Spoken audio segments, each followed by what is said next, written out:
Pemirsa, para pengelola website Daya Sekota Banda Aceh dilatih untuk dapat mengelola sistem informasi dan data agar memudahkan informasi untuk diakses oleh masyarakat luas menyangkut tentang pendidikan Daya di Kota Banda Aceh.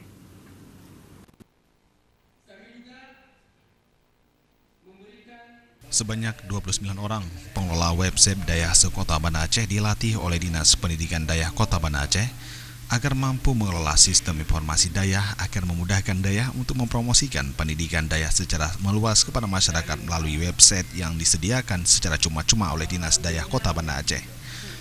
Pengelolaan aplikasi tersebut merupakan bagian penting dari pembinaan Daya secara keseluruhan sehingga pembinaan lebih terarah yang didukung tersedianya informasi yang lengkap dan akurat sehingga pengelola Daya lebih mudah dengan adanya teknologi tersebut. Staf ahli Wali Kota Banda Aceh, Syukri, menyampaikan Daya sangat membutuhkan sistem informasi yang lebih mudah daripada cara manual, di mana pengelolaan manajemen Daya ataupun pesantren lebih mudah dilakukan dengan aplikasi yang sudah diprogramkan, sehingga segala informasi Daya menyangkut dengan mutu pendidikan dapat menjadi referensi bagi orang tua untuk menitipkan anaknya di Daya.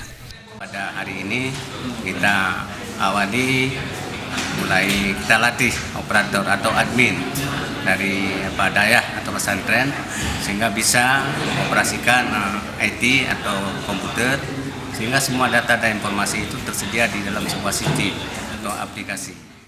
Dalam kesempatan tersebut, Kabid SDM Dinas Daya Kota Banda Aceh Muhammad Syarif mengatakan terobosan yang dilakukan untuk Daya untuk memudahkan 30 Daya di Kota Banda Aceh mempromosikan segala bentuk aktivitas sehari-hari, mulai pengelolaan data sentri, profil, prestasi, prasarana yang dimiliki, dan kualitas materi pendidikan yang diajarkan dalam upaya penguasaan teknologi sekaligus produktivitas Daya dan pesantren. Sebenarnya ide itu muncul 2017, saya melihat bahwa perkembangan Daya itu harus support dengan kemajuan zaman. Oleh karenanya kita menginisiasi, kita bangun sebuah aplikasi yang kita sebut dengan SIDARA,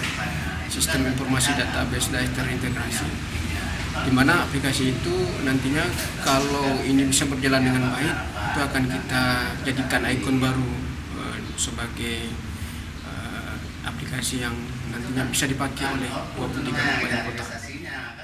Melalui pelatihan ini diharapkan pengelolaan website Daya untuk dapat menyajikan sejumlah potensi yang kemajuan pendidikan Daya di Kota Banda Aceh. Tim Liputan Aceh TV.